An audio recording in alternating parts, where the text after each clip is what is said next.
다시 금요일 저녁에 가정으로 가정으로 돌아갈 것 같아요. 제가 아주 좋아하고 또 귀한 이 한국의 건강한 페미니즘을 전파하는 그런 분입니다. 실제적으로 가정도 꾸미고 계셨고 자녀도 키우셨고 그러면서 페미니스트지만 남자도 깊이 이해해 주시고 가끔은 좀 불쌍히 여겨주시기도 하시고 그러면서 여러 글들을 쓰시고 또 강연도 해 주시는 분입니다. 늘 뵐 때마다 늘 이렇게 에너지가 밝은 에너지가 아주 넘치는 그런 아주 소중한 분이십니다. 많은 데서 우리 백 교수님의 강의를 듣고자 원하고 들은 분들은 제가 보니까 남자들도 좋아하고 여자들도 좋아하고 이게 쉽지가 않거든요. 남자만 좋아한다든지 또 여자만 좋아한다든지 하는 그런데 이렇게 좋은 그런 이 범주가 아주 폭넓게 모든 일들을 감당하고 계신 분입니다. 제가 이 적당맘 재능맘 이게 올해 3월 달에 나온 책이기도 합니다. 제가 읽어보니까 아주 재밌습니다. 그러면서 1세대 엄마에서부터 지금 4세대까지 엄마의 모습이 바뀌어진 것을 얘기를 하는데 그 중에 4세대, 이 4세대의 모범으로 마리아, 예수님 어머니 마리아를 또 들으셨더라고요. 그래서 12살 때 좀 바깥에 나가서 엄마 몰래 뭐 한 것도 좀 잘 봐주는 그러면서 또 여유 있게 또 이렇게 성장시켜 주시는 그런 모습을 또 잘 설명해 주셨는데 오늘은 가장 작은 에클레시아라고 하는 제목을 갖고 뭐 한 40분 강의해 주시고 그 다음에 이제 같이 질의응답 반 시간을 갖도록 하겠습니다. 다시 한번 우리 강의 시작하시죠.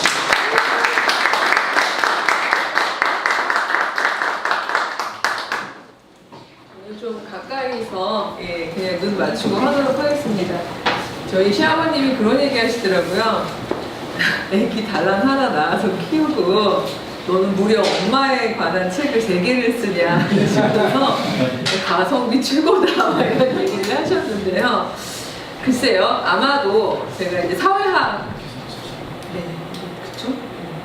자꾸 내려가는데 제가 이제 사회학을 전공을 했고 그 다음에 이제 신학하고 이제 사회학을 접목해서 보다 보니까 일단 저희가 이제 신앙적으로만 이렇게 신앙이 뭐 잘못됐다는 게 신앙적으로만 보다 보면 못 보는 것들 그런 것들이 이제 사회학적으로도 보이는 게 있고요. 그 다음에 일반 사회학에서 막 분석만 하느라고는 또 못 느꼈던 부분들이 또 신학 안에서 보이고 그래서 저는 이제 학문 자체도 사이에서 하게 되었는데 저는 이 사이라는 단어를 참 좋아하고 신비한 언어라고 생각을 해요. 그래서 이 언어를 이제 가정의 어떤 그 신비함으로도 가져와 봤는데요.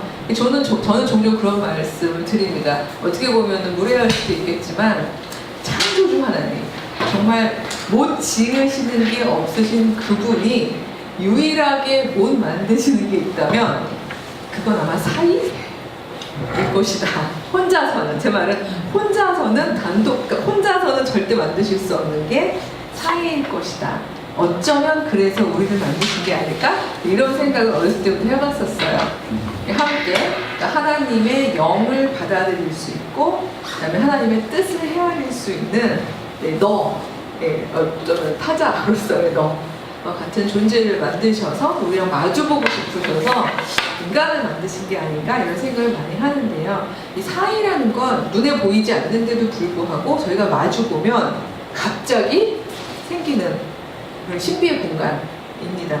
저희가 언제 봤다고 사실 처음 보는 사이입니다만 이렇게 마주 보았기 때문에 이 안에 신비한 공간이 지금 생겼잖아요. 이렇게 저희가 등을 돌리면 결코 만들어지지 않는 그런 공간이 사이라는 공간인데 바로 이 개념을 가지고 저는 가정 문제를 한번 풀어보려고 합니다. 저는 PPT를 잘 사용은 안 하는데 그 손그림으로 일단은 그려보았습니다만 아까 목사님께서 1세대, 2세대, 3세대, 4세대를 이야기를 했다고 이야기를 하셨는데 아마 제가 사회학을 전공했기 때문에 이런 유형론이 나온 것 같습니다. 원래 유형론이라는 게 그렇습니다. 딱 그대로 떨어지는 건 없는 것 같아요. 제가 지금은 솔직히 말하면 3세대 한중간이거든요. 그럼에도 불구하고 유형을 설명드릴 건데 그럼에도 불구하고 또 어떤 분들은 2세대로 사시기도 하고 또 어떨 땐 2세대, 어떨 땐 1세대로 사시기도 하고 근데 다만 특징을 알려드리면 소위 말해서 이제 우리 포럼 자체가 미래 목회를 위해서 무엇을 준비해야 할까를 또 생각하는 부분도 있고요. 그 다음에 또 우리 가정이 후기 근대를 넘어서는 이런 사회 속에서 어떤 모습이어야 할까, 어떻게 하면 좋은 사회를 만들 수 있을까, 이런 부분들을 생각하시는 데 도움이 될 것 같아서 먼저 특징적인 부분을 말씀을 드리면 이게 더 난가요? 이게 올렸는데요. 이게 볼륨이 제가 목소리가 오늘 이게 4번째 강의다 보니까 제가 볼륨을 목소리를 좀 작게 했어요. 안 그러면 갈라질까봐 그랬더니 아마 조금 그렇게 된 것 같습니다. 제가 1세대라고 얘기하는 세대는 이제 사회학적으로는 프리모던, 전근대, 전통사회라고 이야기하는 사회입니다. 이 사회에서는 사이가 어떤 방식으로 만들어졌을까를 생각해보면 이 사이는 위아래로 만들어졌죠. 마주보긴 마주보는데요. 수평적 마주봄이 아니라 위아래로 마주보는 게 전근대적인 마주봄이죠. 그래서 귀족은 위에서 평민이나 노예를 아래로 내리 마주보고요. 그 다음에 평민이나 노예는 아래에서 이렇게 위로 보는 식으로 마주보면 위아래이죠. 남자하고 여자라면 또 어땠을까요? 이 프리모던 1세대는 남자가 위, 여자가 아래서 마주보는 그런 마주봄이었겠죠. 자, 이럴 경우에는요, 이 사회 공동체가 사이가 좋은 공동체가 되려면 누구의 답대로 말하자면 움직여야 될까요? 예, 윗사람, 그렇죠? 윗사람의 답대로 움직여야 하는 거죠. 그게 사이 좋은 공동체라고 되어 있을 겁니다. 제가 이런 거 할 때마다 늘 저희 아버지는 굉장히 좋은 아버지라고 저는 생각을 하는데 한 부분에 있어서만큼은 되게 이거에 적합한 예화일 수 있는 게요. 저희 아버지가 늘 외식 나가자 라고 얘기하면 답은 정해져 있어요. 평양냉면을 먹으러 가는 거예요. 단 한 번도 우리가 뭘 먹고 싶은지 물어보신 적이 없어요. 그냥 외식 나가자 그럼 그건 평양냉면을 먹으러 가는 거고 이제 어디로 갈지도 아버님이 정하시고 근데 말하자면 그런 방식 말하자면 그 공동체에서 가장, 남자, 귀족 이렇게 윗동네 분이 답을 정하고 그거를 나머지 구성원들이 따라가는 방식으로 공동체, 가정공동체가 구성이 되어 있는 게 1세대의 전형이죠. 그런 공동체를요, 그러니까 사회학에서는 요새 아리스토크라시, 이제 아리스토 하면 이게 귀족이라는 뜻이잖아요. 귀족 통치라고 이야기를 합니다. 그러니까 말하자면 귀한 가문, 귀한 혈통, 태생적으로 위에 있다고 생각하는 바로 그분들의 답대로 가정이 움직여지는 거죠. 이건 가정만이 아니라 사회도 마찬가지고요. 사실 제가 이제 1세대, 2세대, 3세대를 나눕니다. 이건 다 인간 사회인 거죠. 이미 1세대에도 교회는 이 틀을 벗어나잖아요. 제가 이제 4세대는 어떻게 말하면 원안으로서의 교회 공동체라고 저는 생각을 하는데 그건 요 슬라이드 다음으로 그림을 그리도록 하고요. 근데 이 1세대가 끝난 거는 왜 끝났을까요? 이거를 제가 굳이 말씀을 드리는 거는요. 저희가 4세대를 준비하려면 우리의 외부 환경이 어떻게 변했으며 그게 어떤 방식으로 우리 공동체를 그리고 우리의 사회를 규정할 것인가 이걸 아는 게 중요하기 때문에 말씀을 드리는 건데요. 이 사회는요 솔직히 뭐라고 얘기해야 것 같아서 이 사회는 솔직히 물론 어떤 인간이 뭐 계몽주의도 있고 그다음에 종교개혁도 있고 사상이 많이 이렇게 개혁적인 사상이 생겨났던 것도 분명히 영향이 있겠습니다만 이 사회가 2세대로 바뀐 데 제일 큰 변동은 산업화였어요. 즉, 이 아래로 배치하는 사람이 굳이 많이 필요 없게 된 생활 환경. 즉, 단순하게 명령에 복종하고 물리적 노동력을 제공하는 방식으로 지내지 않아도 되는 환경. 산업화를 보통 이렇게 정의합니다. 이제 이렇게 정의합니다. 그러면 학생들 경우는 바로 받아쓸 준비를 하고 있다가 시험 공부요. 그렇죠? 무생물 동력 자원에 의한 기계제 생산. 이런 건 단답식으로 나오니까 문제이죠. 그렇죠? 예, 정말 이 동력 자원이 이제 더 이상 생명체가 아닌 거죠. 이 위아래 배치 속에서 그냥 위의 명령을 따르는 그런 생명체들은 이제 더 이상 필요 없어진 무생물 동력으로 충분히 생산이 가능한, 그래서 나름대로 해방된 사람들 중에 많은 사람들이 소위 이제 시민사회를 열게 되는 거죠. 그래서 많은 경우에 시민사회를 대부분의 사람들은 되게 수평적이고 평등한 사회라고, 착각이라고 얘기해도 될까요? 예, 착각들을 하시는데, 놀랍게도 시민사회는요, 사실은 전혀 구성상으로는 그 사이가 변하지 않았어요. 한 부분에 있어서는 여전히 위아래의 마주봄이 있었는데, 제가 일부러 그림을 되게 복잡하게 그렸습니다만 이 삼각형만 따라오시면요, 이 삼각형은 1세대 삼각형하고 되게 비슷한데요. 근데 다만 이 위아래 마주보는 자의 윗동네와 아랫동네가 1세대처럼 출생에 의해서 결정되는 사회는 아니죠. 충분히 위로 올라갈 수 있죠. 진급 가능하고요.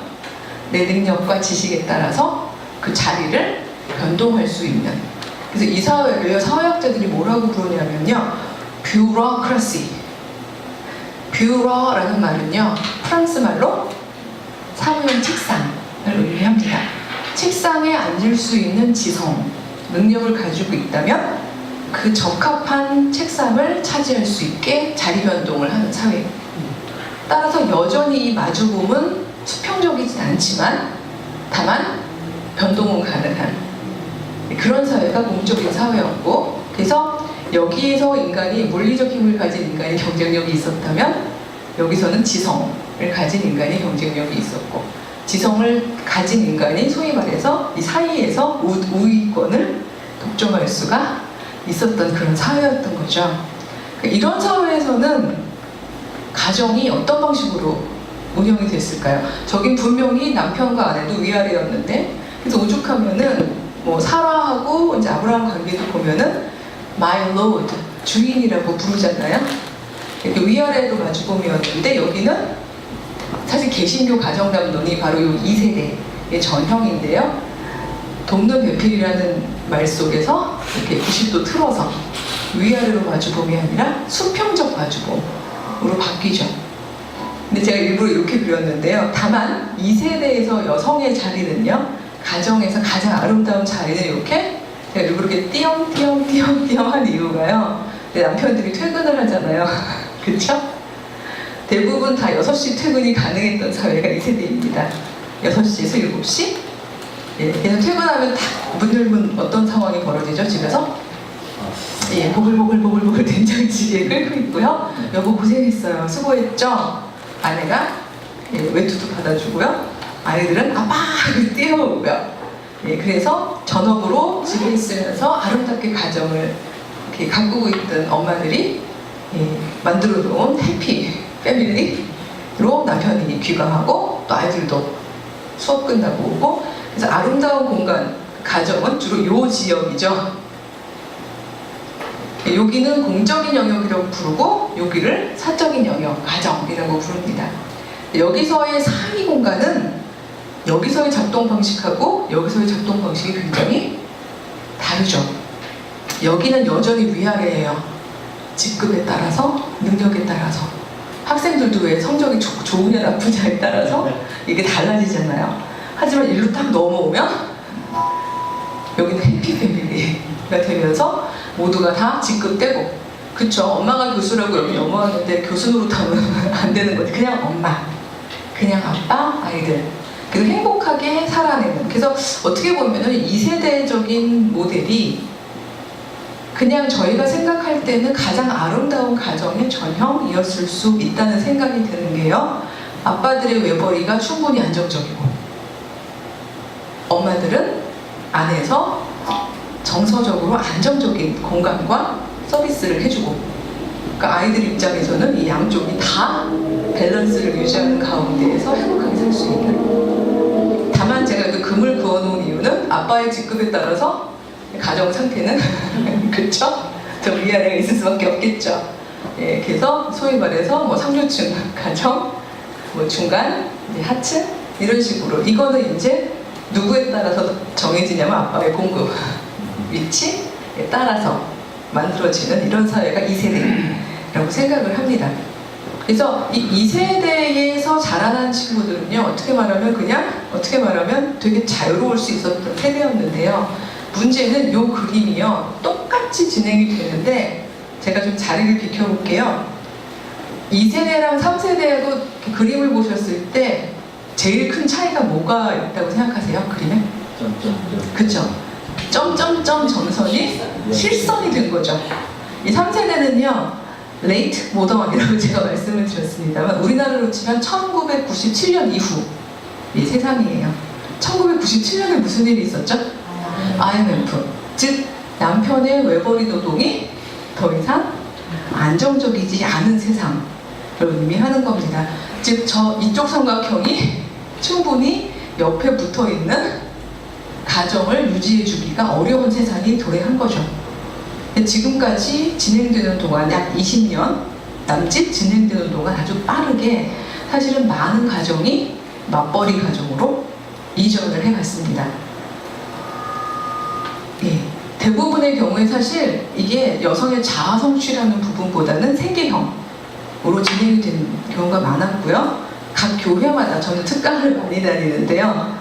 10년 안에 제가 겪었던 경험들을 보면 너무 빠르게 많은 엄마들이 여기에 있지 못하고요. 어떻게 보면 여기죠. 예, 밖에 나가서 외벌이 노동을 해야 하는, 그러니까 양쪽 맞벌이 노동을 해야 되는 식으로 배치되는 엄마들이 굉장히 많아졌습니다. 어떻게 말하면 가정의 위기라고 표현을 해야 될까요? 가정이 더 이상 이렇게 어떤 2인 1조의 아름다운 노동 분업 속에서 행복하게 안정적으로 이어지는 환경, 외부 환경이 빠르게 무너지게 된 거는 3세대가 됩니다. 사실은 이거는요, 가정 부분에만 문제가 아니라 조직으로서의 교회도 굉장히 문제가 생기는데요. 근데 요즘에 많은 교회들이, 여성교회도 신입 회원이 안 들어오고요. YWCA 이런 데는 더 이상 영 크리스천 위민이 보이지 않고요. 예, 이때 젊을 때 봉사했던 분들이 아직도 봉사하고 계시고요. 지금 조직으로서의 교회나 이 소위 말해서 이 전업주부 신앙적으로 무장된, 그리고 시간과 에너지와 기꺼운 마음이 있는 이 군이 빠르게 무너지고 있는 이 사회가 사실은 3세대입니다. 이러다 보니까요, 소위 말해서 많은 이 3세대에 해당하는 이 살아가는 구성원들이 두 가지 옵션으로 소위 말해서 자신의 삶을 의미 지우는 것 같습니다. 첫 번째 옵션은요, 이게 좀 실선이 됐다고 말씀드렸는데, 아빠들이 퇴근을 못해요. 물론 하겠죠, 언젠가는. 언젠가 하겠지만, 저희 집 같은 경우에는요, 정말 몰랐어요. 그런 일이 생길 줄은. 왜냐하면 아빠가 늘 퇴근을 하니까 저는 당연히 아이랑 아빠의 관계에 대해서 별로 신경을 안 썼는데, 아이가 어렸을 때 아빠가 늘 밤 1시에 퇴근해서요, 그날 6시에 출근을 했어요. 이 3세대는 워낙 이게 빠르게 돌아가기 때문에, 특히 뭐 고용 유연성 이런 말 때문에 실적 천천히면 나가야 되잖아요. 그러니까 막 달리느라고 여기 못 들어오는 거죠. 그래서 1시에 왔다 6시에 나가요. 아이는 항상 자고 있죠. 아빠는 애기를 봤어요, 맨날.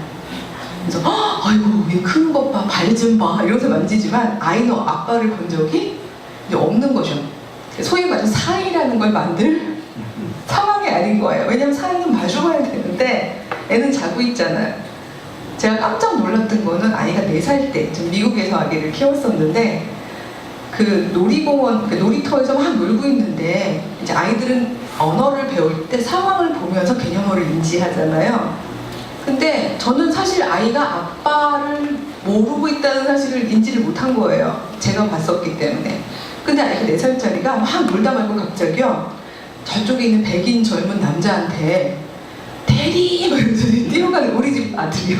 그래서 제가 너무 놀래가지고 얼마나 당황스러운지 그 아빠도 놀래고 그 옆에 와이프도 놀래고 저도 놀래고 막 이랬는데, 그래서 막 미안하다고 이제 애를 데려가가지고 야단은 안 치고, 얘 너는 누가 대디라고 생각하니? 왜 저분을 대디라고 했니? 그랬더니 얘가 정의라는 대디가 애들하고 잘 놀아주는 젊은 남자?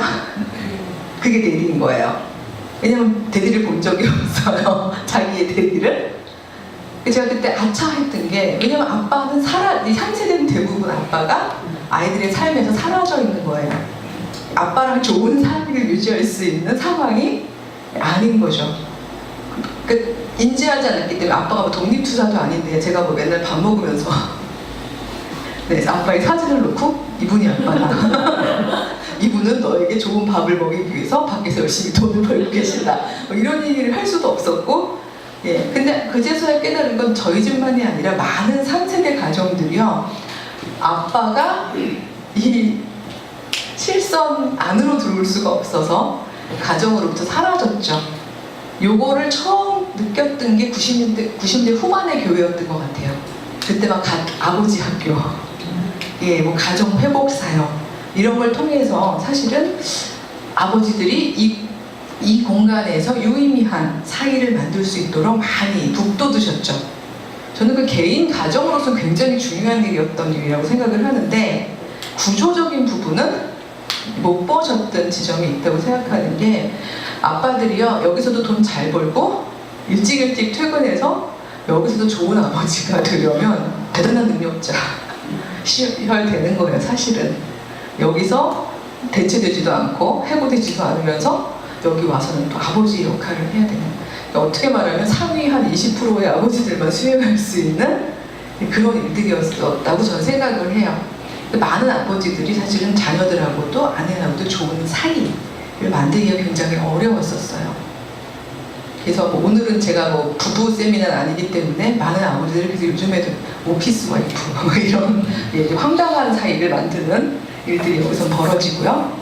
근데 한편 이 전업주부였던 엄마들은요, 여기 갇히면서 되게 다른 종류의 엄마들로, 그걸 진화했다고 얘기할 수는 없을 것 같은데, 전문 엄마가 되어버립니다. 제가 이름을 이렇게 붙여버린 것 같아요. 뭔가 하면요, 아내의 역할은 사라졌어요. 거의 남편을 만날 일이 없잖아요. 거의 지금 있는 역할은 엄마의 역할 하나밖에 없고, 그러다 보니까 이걸 전문성을 발휘해서 이 엄마로서의 수행성만 강조하게 되는 건데요. 이유는 이 세상 만만치 않잖아요. 내 아이를 이 세상에서 대치되지 않는 아이, 상위 한 이쯤 올라가는 아이, 안정적으로 올라갈 수 있는 아이, 요 금에 잘 안착할 수 있는 그런 아이로 기르고 싶은 욕망이 당연히 있을 수 있는 거고요. 그리고 이쯤 되면 이 세대의 엄마들은요, 충분히 이 공적인 공부를 했던 엄마들이라서 어떻게 하는지 알고요. 그러니까 많은 엄마들이 전문화됩니다. 요 시대에 거의 초기 상태에 있던 한 엄마이면서 시인이었던 김승희라는 시인이요, 이 엄마에 대해서 엄마를 제도라고 불렀어요. 엄마는 제도다. 그래서 그 시가 되게, 미리 제가 섭외를 했는데요, 시를 읽어달라고, 시를 읽으시면서 끝이 무섭네요 라고 얘기를 하셨는데, 우선 시를 먼저 낭독을 하고 제가 한번 설명을 들어보겠습니다. 이 3세대로 진입하면서 초기에 가졌던, 아마 137쪽일 겁니다. 예, 맞아요. 네, 여기 나오시면 되고요. 예. 제가 이 맨 끝이 되게 좀 충격적인데요. 여기 어머니도 걱정하시지 마세요. 제가 잘 해결해 드릴게요. 안녕하세요. 저는 3돌 지난 손주가 있습니다. 그래서 이 책을 주시겠다 그래서 또 거기에 그래서 이 낭독을 하겠습니다. 아이는 하루 종일 색칠 공부 책을 칠한다. 나비도 있고 꽃도 있고 구름도 있고 강물도 있다. 아이는 금 밖으로 자신의 색칠이 나갈까봐 두려워한다. 누가 그 두려움을 가르쳤을까? 금 밖으로 나가서는 안 된다는 것을 그는 어떻게 알았을까? 나비도 꽃도 구름도 강물도 모두 색칠하는 선에 갇혀 있다. 엄마, 크레파스가 금 밖으로 나가면 안 되지? 그렇지? 아이의 상냥한 눈동자엔 겁이 흐른다. 온순하고 우아한 나의 아이는 책 머리의 지시대로 종일 금 안에서만 칠한다. 내가 엄마만 아니라면 나 이렇게 말해버리겠어. 금을 뭉개버려라, 랄라. 선 밖으로 북북 칠해라. 나비도 강물도 구름도 꽃도 모두 폭발하는 것이다. 살아있는 것이다, 랄라. 선 밖으로 꿈틀꿈틀 뭉게뭉게 꽃 피어나는 것이다. 위반하는 것이다. 범하는 것이다, 랄라. 나 그토록 제도를 증오했건만 엄마는 제도다. 나를 묶었던 그것으로 너를 묶다니. 내가 그 여자이고 총독보다. 엄마를 죽여라, 랄라. 감사합니다. 가져가시면 됩니다. 저는 보통 젊은 어머니들이 있는 데서 이 책을 오프닝으로 읽거든요. 그럼 이제 엄마를 죽여라 날라 여기서 모든 엄마들 얼굴이 흑빛이 되세요. 그래서 좀 좋은 엄마 돼보려고 이렇게 시간 내서 왔더니 오프닝부터 기승전결의 기부터 엄마를 죽이라고 이렇게 얘기를 하시는데, 사실 이 시를 저희가 시인이 아니어도 그리고 막 엄청난 분석 능력을 가지고 있지 않아도 얼른 들으면 아시겠지만 여기서 얘기하는 금, 선 이런 것들은 아까 보였던 바로 각 시대마다 있는 마주봄의 선들이겠죠. 그리고 그 선들을 소위 이제 사회적인 제도라고 이야기를 하거든요. 그 제도는요, 그 사회 구성원들이 합의한 같이 살기의 방식이에요. 어떻게 보면 이것도 하나의 제도예요. 왜냐면 제가 강의하는 자로서 여기 서 있고 여러분은 다 저를 이렇게 마주보게 앉기로 한 거, 이것도 어떻게 보면 암묵적인 합의 방식인 거잖아요. 이런 어떤 왜냐면 보이지 않는 금이 여기 있는 거죠. 이런 식으로 사실은 금, 선 이런 거는 사회 제도 안에 다 있는데, 엄마가 제도라는 얘기는 뭔가 하면 모든 엄마들은 자기가 살아가는 사회의 금과 선을 어느 누구보다도 굉장히 빠르게 포착해요. 왜냐하면 내 아이를 그 안에 안착시키기 위해서. 그래서 아마 1세대 때 노예의 아이를, 그러니까 노예이면서 아이를 낳았는데 아이가 너무 뛰어나고 똑똑하고 재능이 많다면 그 엄마는 바로 이렇게 얘기했을 거예요. 너가 똑똑한 걸 아무도 모르게 해라. 너의 금 안에 있어라. 네 금은 밑이다.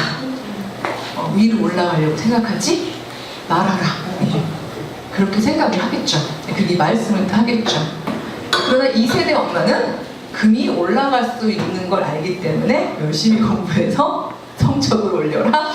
그 다음에 학업에 증진하여라. 이 얘기를 할 수 있는 거겠죠. 3세대 엄마는요, 소위 말해서 2세대의 후기 상태라고 볼 수 있는 건데요. 2세대 엄마랑 3세대 엄마의 차이는 한 가지예요. 2세대 엄마는 공부 열심히 하려고 하는데요, 어떻게 하는지는 모르시는 엄마예요. 그래서 아이가 이렇게 문 열어봤는데 책상에 앉아있으면 공부하는구나 이렇게 생각하는 엄마죠. 3세대 엄마는 전문 엄마예요. 다 아세요. 진도도 알고 있고요. 함께 푸시고요.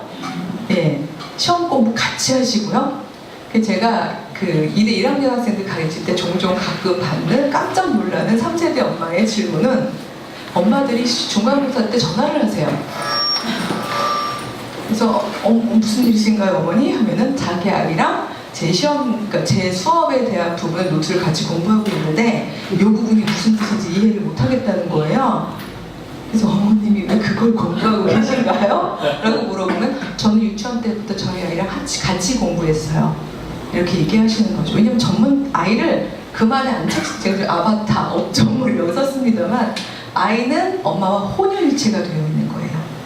적어도 1세대나 2세대 때 부부가 일심동체였다면 3세대 때는요, 엄마와 자녀가 일심동체가 되어 있는 거죠. 전문 엄마는 이 아이를 제일 안정적인 데 안착시키기 위해서 사실은 어느 누구보다도 금 안에 있어야 돼 라는 부분을 강조하시게 되는 건데요. 아마 그 김승희 시인은 2세대와 3세대 사이쯤 되셨던 것 같아요. 그러니까 내가 엄마로서 그 금 안에 칠하는 게 맞아라고 얘기하면서도 나 엄마만 아니면 말하겠어. 넘어가, 괜찮아, 생명은 폭발하는 거야. 어떻게 생명이 이 획일적 금에 갇히겠니? 그냥 막 넘쳐, 이렇게 얘기하고 싶지만 못하겠는 이유는 바로 그 금 때문에 내 아이가 잘 살아낼 수 있을 거라는 생각이 드니까 자꾸 넘어가지 말라고 얘기하는, 어느 내가 되고 싶지 않은 총독부가 되어 있다 라는 이야기를 하신 건데요. 그래서 마지막에 엄마를 죽여라 랄라 라고 얘기한 건, 이 걱정하실 필요가 없는 게, 죽여도 되는 엄마는 엄마의 전문 엄마가 되려는 그 마음인 것 같아요. 그래서 제가 사회 공동체로 풀고 있습니다만, 내가 기획하고 내가 조정하고 내가 만들어 놓은 진도 그대로로 아이를 기획하려는 그 마음을 버리는 거죠. 전 이 부분은 엄마로 제가 풀었지만 부부 사이도 마찬가지고 아빠랑 자녀 사이도 마찬가지라고 생각합니다. 사실 1세대 이후에 더 이상 가정은 위아래로 보는 사회가 아니었는데, 3세대로 오게 되면은 이 바깥 세상이 너무 각박하다 보니까 노하우를 알고 있는 자들, 그게 아빠든 엄마든, 그분들이 답을 너무 확고하다고 생각하면서 그 답대로 소위 말해서 너는 따라와 라는 새로운 종류의 총독부, 전근대적인 사이를 만들고 있는 거죠. 저는 이런 엄마들을 기독교적인 용어로 삼위일체 마음이라고 얘기합니다. 예, 보세요. 하나님, 내가 너를 낳아노라. 그 다음에 너는 오직 나를 통해서만 무언가를 할 수 있다. 예수 그리스도, 네가 어딜 가든지 내가 너와 함께 가겠다. 성경님. 그래서 아이랑 정말 같이 이동하시거든요. 예, 지금 보세요. 지금 뭐 10시, 11시 되면 대치동 보면요, 엄마들 차 쫙 와 있거든요. 최근에 종영했던 스카이캐슬, 예서 엄마가 전형적인 3세대 엄마죠. 근데 저는 중요한 건 이 3세대 엄마들이 가질 수 있는 이 의미 추구는 충분히 이해가 되는데요. 그런 방식의 엄마 되기, 혹은 그런 방식의 아빠 되기, 혹은 그런 방식의 아내 되기, 그런 방식의 남편 되기는 치명적으로 놓치는 부분이 사이라는 부분을 망가뜨린다는 겁니다. 왜냐하면 내 답으로 너를 조정하려는 마음이기 때문인 거죠. 왜 가끔 그런 분들이 있죠. 답정 너? 네, 답이 정해진 너라는 뜻인데요. 이 경우에는 내 답이 관철될 때까지 계속 이야기하면서 네가 내 말을 못 알아듣는구나. 야, 우리 집이 왜 이렇게 안 좋아지니? 왜 이렇게 얘기하지만 결국은 그 답을 향해서 계속 이야기하는 거잖아요. 저는 이 사회공동체가 비밀이 있다면 딴 게 아니라, 우리 둘이 마주보고 사이공간으로 나오기 전까지는요, 아직 너도 나도 답을 몰라요. 그 부분이 바로 사회공동체의 신비라고 생각하거든요. 전 이 부분을 하나님조차도 인간을 만드실 때에 그 놀라운 신비함을 허락하시기 위해서 사실은 놀라운 위험성까지를 감수하셨다고 생각해요. 왜냐면 하나님이 답정 넣으셨다면, 답이 이미 다 정해지셨다면, 그래서 우리를 하나님의 아바타처럼, 자, 너희들에게 자유의지가 없어, 그냥 따라와 라고 하셨다면 인류 역사는 진짜 이렇게 지나가지 않았겠죠. 그럼에도 불구하고 하나님께서는 스스로 생각하고 무언가를 창조해낼 수 있고 선택할 수 있고, 그러면서 거기에 의미를 부여할 수 있는 살아있는 생명체를 만드시면서 권위를 부여해 주신 거죠. 그러면서 마주보자. 그리고 우리가 이 사이 공간에서 아름다운 공동체를 건설해 가자 라고 생각하셨기 때문에 저는 그렇게 애태우시고 답을 이야기하시더라고. 고생하시고 서로 때론 갈등도 하시고 위협도 하시고 하는 일들을 했다고 생각해요. 그래서 저는 이 부분을 문명사적으로는 4세대인데 사실은 이거는 제가 수미상관처럼 원한으로서의 에덴 공동체와 사실은 같은 공동체적인 질서라고 생각을 하는데요. 아까 목사님도 얘기해 주시지만 저는 그 질서가, 이 4세대적인 질서가 우선 사회학적으로도 필요하고 미래 세대를 위해서 또 성경적으로도 필요하다라고 생각을 합니다. 먼저 사회학적으로 필요한 이유를 말씀을 드리면요. 지금 이 3세대적인 금, 즉 위로 올라가는 바로, 그래서 아까 삼각형에서 그 꼭대기에 여행금 만들었던 그 금은 지금 현재 몇 퍼센트 정도까지 위로 올리면 우리 자녀나 아니면 남편의 승진이나 아니면 뭐 성취가요? 몇 퍼센트까지 올리면 안정적일까요? 100 놓고 봤을 때 위로 올릴 때 90? 그러니까 상위 10%. 예, 상위 10%. 상위 10% 얘기 나왔습니다. 갑자기 이제 무슨 경매자 같지만. 또요. 지금 이걸 여쭤본 이유는요, 2세대 때는요, 한 28%에서 30% 정도까지만 올리면 안정적인 자리를 얻을 수 있었어요. 근데 점점 세계는 제가 아까 산업화 말씀을 드렸습니다만 이제는 기계가요, 무생물 동력 자원만 되는 게 아니라요, 이제는 생각하는 기계들이 나오고 있죠. 4차 산업혁명이라는 게 바로 되게 그 부분에 있어서 무서운 부분일 수 있는데요. 지성이라는 부분을 기계가 가져가는 세상이 왔다는 거죠. 따라서 많은 그 소위 경쟁력 있었던 전문가들 중에서요, 사실은 단순 지성으로는 뷰러, 자리를 차지하기 어려운 세상이 오고 있어요. 그리고 얼마만큼의 퍼센테이지로 줄어들지는 사실 우리도 아직 확실히 모르는데요. 미래학자들 중에 겁주는 제일 뭐라죠? 낙관적인 분이 5% 얘기하시고요. 정말 겁주는 부분은요, 0.001%를 얘기하세요. 그냥 1%도 아니고 0.001%. 이러면 대주도 엄마들은 두 주먹을 불끈 쥐십니다. 가자! 0.001%로 이렇게 얘기를 하시는 거죠. 근데 이건 너무나 일단은 시대적, 그냥 보더라도 불가능한 일이고요. 왜냐하면 0.001%로 내 아이를 올리고 난다면 가능할 수도 있겠지만 나머지 99.99%의 아이들은 버려지는 아이들이 되는 거고 쓸모없는 아이들이 되는 거고 소위 말하는 쓰레기, 무적으로 응시가 되게 되는 거죠. 그러니까 이런 방식의 양산을 하는 그 가정 공동체라면 남편도 그래요. 안정적 자리를 위해서 여보 올라가! 말하고 얘기하면서 퇴근할 필요 없어. 쭉 살아. 라고 해서 밀어봤자 사실은 이제는 남편의 성실성과 노력만으로 그 자리를 확보할 수 없는 시절이에요. 그래서 소위 말해서 경건하고 성실한 신앙인은 자리를 확보할 수 있다. 하나님의 은총으로 늘 성공한다. 이런 일종의 성공 신화가 가능했던 건 2세대거든요. 근데 마침 개신교의 많은 신앙고백들이 그때 형성이 됐기 때문에 이게 우리 신앙고백이 되어 있지만 사실은 3세대 이후에는요, 이게 신앙고백이 되게 너무 힘든 아버지들이 많습니다. 그래서 교회 안으로요, 중간에 실패한 아버지들 대부분 못 들어오세요.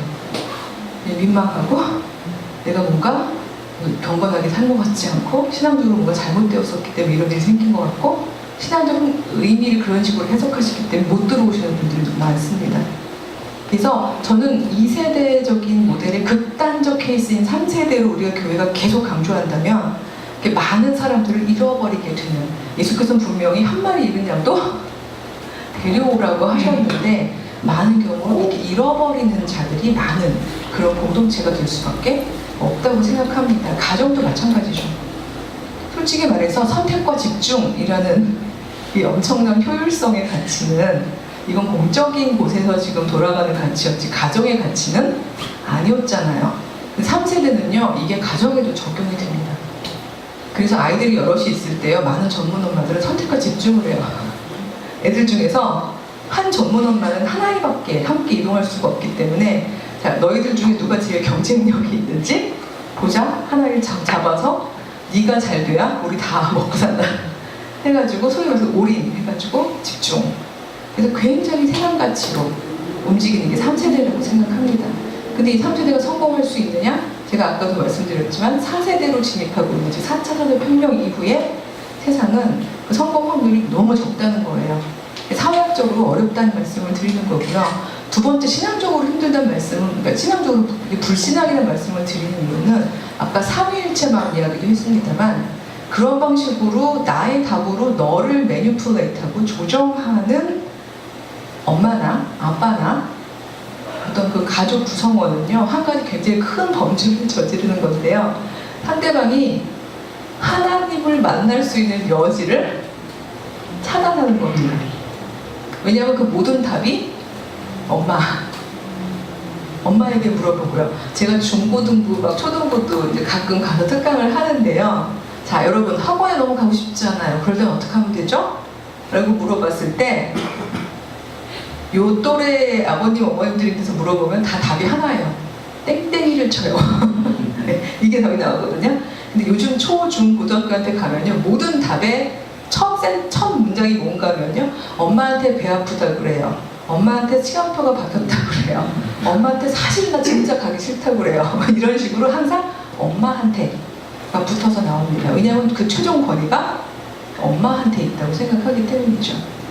제가 그 책의 내용 중에 또 하나의 시는 차마 안 읽었는데요. 왜냐면 끔찍한 시라서. 3세대 아이가 쓴 한 시에 이런 시가 있어요. 학원에 가기 싫은 날엔? 그리고 나오는 시 내용은 이렇습니다. 학원에 가기 싫은 날엔 엄마를 씹어먹어.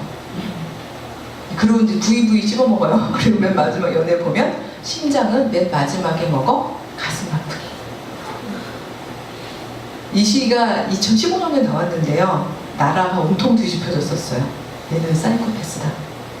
근데 저는 사회학자에서 보자마자 알았습니다. 얘는 3세대 아이다. 그리고 가장 아이다운 상상력이다. 왜냐하면 비록 잔인한 방식으로 그려지긴 했지만 얘가 학원에 가고 싶지 않은 날에 유일하게 생각할 수 있는 건 엄마가 없어야 되는 거예요. 엄마의 부재. 엄마가 없어야 내 마음대로 할 수 있는 거죠. 저는 이게 사이의 사라짐이라고 생각하는 건데요. 나의 답과 엄마의 답이 사회 공간에 나와서 서로 갈등도 하고 투쟁도 하고 막 이렇게 되다가 그 서로가 그 사이에서 답을 찾는 그 가능성을 이 아이는 모르는 거죠. 왜냐하면 언제나 엄마하고 나 사이 답은 엄마의 답이 그게 정답이라고 생각하니까. 따라서 내가 나의 의지가 생겼을 때 가장 가능한 상상력은 엄마가 없어야 돼. 이런 상상을 하게 되어버리는 거죠. 저는 이게 신학적으로 우리가 하나님께서 우리를 사이 공동체에서 답을 찾으라고 우리를 이렇게 서로 마주보게 떨어뜨려 지으시고, 그렇죠? 그리고 교회에도 마찬가지로 서로가 다른 제목으로 서로를 건설하며 살라고 그렇게 지으셨는데, 즉 다르게 지으셨는데, 다른 사람들이 마주보고서 다른 의미를, 사실 그렇잖아요. 나랑 다른 답을 마주보는 건 너무 페인풀 하잖아요. 기왕이면 둘이 이렇게 딱 맞았으면 좋겠는데 아닐 경우에 저희가 가질 수 있는 욕망은 두 가지 중에 하나죠. 내 주장을 관철시키거나 아니면 회피하거나. 그러나 그 둘 다 성경적 답이 아니라는 거죠. 하나님께서는 언제나 너희가 그리스도 안에 있으면, 즉 보편의 영이죠. 그리스도 안에 있으면 나도 초월하고 너도 나를 초월하면서 서로의 개체적 이기심을 초월하면서 우리가 우리로 함께 살아갈 수 있는 능력을 가질 수 있다. 왜냐하면 그리스도는 보편의 영이시기 때문이다. 어떤 한 특정인에게만 좋은 게 아니라 너에게도 좋고 나에게도 좋은 제3의 답을 항상 인도해 주시는 분이기 때문이다. 이게 성경 안에 나오는 가장 신학적인 교회론의 핵심이라고 생각을 합니다. 저는 이 부분을 아까도 말씀해 주셨지만 이 엄마 마리아는 하나님의 영 안에 있던 엄마였기 때문에 오죽했으면 말하자면 남자를 알지 못하는 사이에서 아기를 가졌는데도 하나님의 계시 속에서 마리아 찬가 기뻐 찬양을 할 수 있었겠어요. 그 엄마는요, 자기는 도저히 이해가 안 되면서 계속 사회 공간에서 자신의 자녀가 하는 일들을 열심히 관찰하고 기억하고 위해서 기다리고 기도해줬던 엄마입니다. 전 4세대 엄마를 항상 얘기할 때 그렇게 얘기합니다. 4세대 엄마는요, 어렵지 않아요. 얘기하는데 4가지만 하시면 돼요. 그래서 이제 엄마들 외우시기 좋게 얘기하는데, 이거는 저는 엄마와 자녀 사이만이 아니라 남편과 아내 사이에도 그 모든 가족 관계 안에서도 가능하다고 생각하는데요. 1번, 기획하지 말고 기억하세요. 이렇게 얘기를 하거든요. 남편을 조종하고 아내를 조종하고 아이를 조종하지 말고 기억하세요라는 뜻은 난대로의 삶? 어머, 너는 이런 일을 하는구나. 말하자면 굉장히 독특하구나. 예수님 같은 경우 12살 때 보통 얘기가 할 짓이 아니잖아요. 예, 아이야 왜 이렇게 하였니? 예, 그랬을 때 사실 엄마 미안해요 해도 매를 아꼈을 텐데 내가 아버지의 집에 있어야 할 줄을 모르셨나이까? 성경에 보면은 마리아는 이게 무슨 뜻인지 전혀 이해하지 못했지만 마음에 두니라, 즉 기억하니라 이렇게 되어 있습니다. 즉 내가 도저히 이해할 수 없는 행동, 그걸 기억하는 거죠. 사실 제가 강의 전에 조금 일찍 와서 같이 함께 식사를 하고 그랬는데요. 전 이 부분을 남편에게도 적용을 합니다. 왜냐하면 제 남편이 정말 저랑 다르거든요. 그래서 초반에는 너무 힘들었고 제가 옳다고 생각하는 대로 조정하려고 해봤는데 뭐 안 될 뿐만이 아니라 너무 힘이 들어서 제가 가졌던 욕망은 도망가고 싶더라고요. 내가 혼자 사는 게 좋겠어 이런 생각이 들 정도로. 근데 기도하면서 하나 깨달았던 건 하나님이 저 사람에게도 분명히 그 사람만의 독특한 재능을 주셨고 그 사람만의 어떤 창조성을 주셨고 자기가 표현할 수 있는 뭔가를 주셨을 텐데 그게 나랑 다르다고 해서 내가 기피하거나 회피하거나 도망가면 안 되겠다는 생각이 들면서 첫 번째 했던 시도가 기억하기였어요. 그의 특이한 행동을 기억하기 그런 거죠. 갑자기 이르는 코너가 돼버렸는데 예, 내일 모레 이사 가야 되는데 갑자기 사라진 것 기억하기 뭐 이런 거 있잖아요. 나중에 알고 봤더니 나한테 얘기하면 아내한테 얘기하면 혼날 것 같아서 자기가 정말 가고 싶었던 집회에 참석하기 위해서 일본으로 도망갔더라 뭐 약간 이런. 그러니까 제 말은 물론 이게 3세대적으로 보거나 2세대적으로 보면 부부싸움의 근거일 수 있지만 이 기억하기는 좀 그런 것 같아요. 왜 그랬지? 왜 저게 그렇게나 중요했지? 저 사람에게는 왜 그게 그만큼의 우선순위, 프라이어리티가 있는 거지? 이런 걸 물어가면서 좀 기억하기라고 생각해요. 물론 일방적인 건 아니죠. 쌍방이어야 되죠. 자녀도 마찬가지고요. 저는 그리고 난 다음에 두 번째가 4세대의 특징 중에 하나가 그 다음에가 기대하기라고 생각해요. 이건 딴 게 아니라 정말 기대가 되는 거죠. 너는 정말 다른 사람하고 다르게 이런 것들을 좋아하는구나. 아니면 이런 프라이어리티를 가졌구나. 너는 이런 취미가 있구나. 바로 그걸로 너가 이 땅에 왔기 때문에 이전에는 없었던 무언가가 만들어질까. 하나님은 바로 그걸 통해서 어떤 새로움을 이 땅에 가져오실까. 사실 이런 기대죠. 그 다음에 세 번째는 기다리기인데요. 이게 제일 잘 안 됩니다. 기다리기가. 왜냐하면 나 기대했거든? 이렇게 되는 거죠. 그러면서 빨리 결과물을 내놔. 3세대적인 마인드를 가질 수가 있는데 사실 기다리기라는 부분은 모든 생명체는 그 때에 결실을 맺겠죠. 근데 기다림이 되게 중요합니다. 이 얘기했더니 어떤 강의를 갔더니 한 80쯤 되시는 어머님이 손을 조심스럽게 드시면서 그렇게 말씀하시더라고요. 언제까지 기다려야 되나? 그래서 제가 차마 손준지 아드님인지 물어보질 못했어요. 그리고는 그냥 애들로서 그렇게 말씀드렸죠. 모세가 120년을 살았는데 40년은 왕궁에서 그냥 생각 없이 살았고요. 나머지 40년은 들판에서 고생하면서 지냈고요. 그나마 사람다운 일을 한 건 뒤에 40년입니다. 그럼에도 불구하고 이스라엘에 굉장히 놀라운 민족 지도자가 되었습니다. 요즘에 사고사나 경사가 아니면 평균 수명이 120살이시는데 기다리시는 게 조금만 더 기다려주십시오 라고 이제 한번 말씀을 드렸습니다만 이 기다림이라는 부분은 우리가 가족들 사이에서 서로서로의 구성원 사이에서 만약에 이걸 응시한다면 저는 이게 충분히 모든 가족들이 용기를 얻고 밖에서 막 서문을 하고 재촉하는 이 사회 속에서 이 가정이라는 이름이 서로를 향해서 기다림이라는 부분을 줄 수 있는 이름이라고 생각을 합니다. 그래서 저는 그 부분에서 제가 재능맘이라는 키워드를 가져온 이유가요. 3세대 엄마들은요, 자기의 재능을 찾지 않아요. 아이의 재능을 찾아주는 일에만 몰두하죠. 그런 엄마들은 기다리기 어렵습니다. 왜냐면 아이를 계속 지켜보고 있는데 어떻게 기다려요? 그래서 그 부분에 있어서 제가 초청했던 거는 4세대 엄마는 자기의 재능도 찾는, 나도 하나님의 형상으로 지음받았고 나도 내가 무엇을 하면 유의미하고 기쁘고 행복한지. 이건 아빠도 마찬가지죠. 제가 여기다 썼습니다만 어떻게 아빠는요 money earning nobody일 수 있어요. 이게 어떤 아빠가 했던 말이에요. 3세대 아빠가 저는요 money earning nobody 같아요 이렇게 얘기를 하더라고요. 돈은 열심히 버는데 이 금을 넘어갈 수 없기 때문에 도저히 가족을 만날 수 없는 거죠. 돈을 열심히 버는데 nobody인 것 같아요. 옳지 않은 방식이잖아요. 그리고 이 엄마의 경우도 완전히 아이를 아바타, 업적물로 여기는, 저는 이렇게 사이가 사라져버린 바로 이런 3세대적인 것들을 극복하기 위해서 우리가 해야 하는 것들은 이렇게 그 사람의 독특한 그 사람의 난대로의 특성을 기억해주고 그것이 무슨 일을 이루어질 줄을 기대하면서 기다리고, 이제 맨정신이 안 되니까 기도를 해야 돼요. 저는 기도하기 제일 많이 했던 것 같은데 정말 도망가고 싶습니다. 주님부터 시작해서 저 사람을 이해할 수 있게 해주세요. 제 아이도 되게 독특한 아이인데 저 아이가 왜 저러는지 전 정말 모르겠지만 저 아이가 저 아이만의 시간에 아름다운 결실을 내릴 수 있도록 기도하는 그 부분들이 있었거든요. 이걸 하면서 제일 할 수 있었던 게 나만의 재능을 찾고 또 나만의 어떤 내가 기쁘고 행복한 하나님의 형상된 역할을 할 수 있는 재능을 찾아내는 것들이었어요. 근데 전 이것이 교회가 앞으로 프로그램으로도 충분히 열어줄 수 있는 부분이라고 생각합니다. 이미 40분이 너무나 넘었기 때문에 제가 막 마음은 급한데요.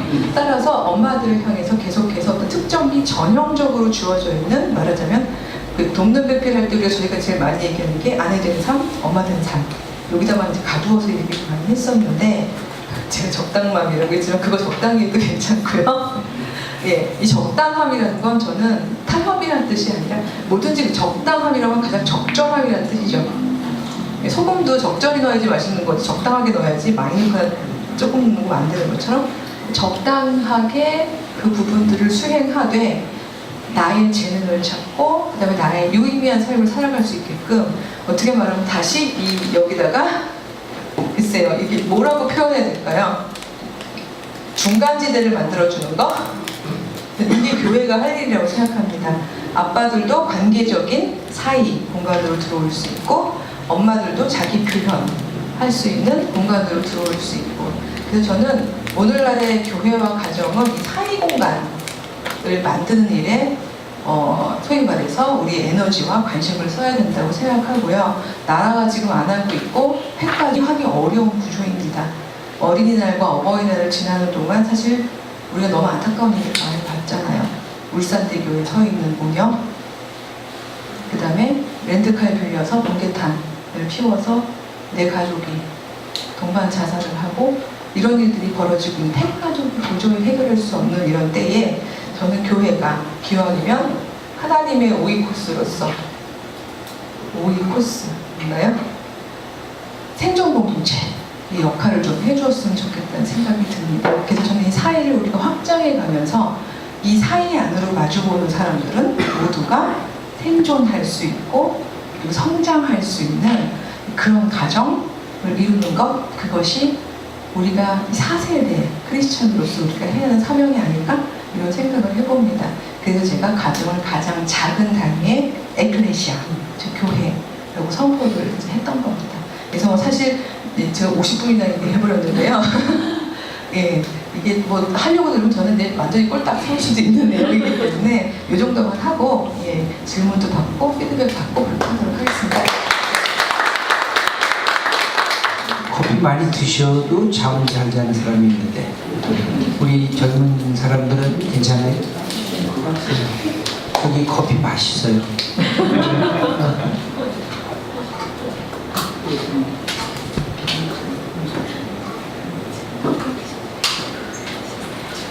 커피 모신을 한다고 스위스의 유라 모신.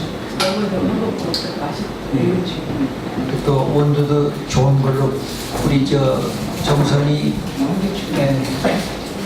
우리 목사님이 바리스타 자격증이 있어가지고 커피 원두를 살 때도 저렇게 맛보면서 사요.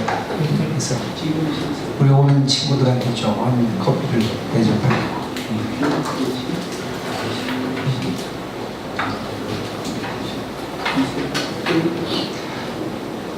자, 우리 반이 됐습니다. 우리에게 제일 중요한 공동체가 있다 그러면 가정 공동체, 그리고 교회 공동체, 믿음의 공동체인 교회 공동체라고 할 수가 있습니다. 대부분 가장 사랑과 또 용서와 너그러움이 함께 있어야 하는 공동체인데, 우리 백 교수님이 말씀하신 대로 이 가정 공동체가 깨지고 있고, 그다음에 교회 공동체도 분열과 갈등이 증폭되면서 우리가 신앙을 가진 사람으로서 동시에 이 모든 것들을 우리 앞에 경험하면서 고통을 받고 있습니다. 그래서 가정 공동체가 어떻게 회복될 수 있겠는가? 오늘 본문을 보니까 남자들이 할 역할이 별로 많지가 않아요. 그죠? 이 여성들 역할들 쭉 4세대 엄마들도 엄마까지 얘기를 해주셨는데 남성들의 역할도 어떤 것이 더 필요하신지 필요성이 있는지 그 말씀해 주시면서 여러분들의 질문 더 쓰신 거 우리 지훈 전도사님 이렇게 걷어 주시면 질의응답하시는 그런 시간 갖겠습니다.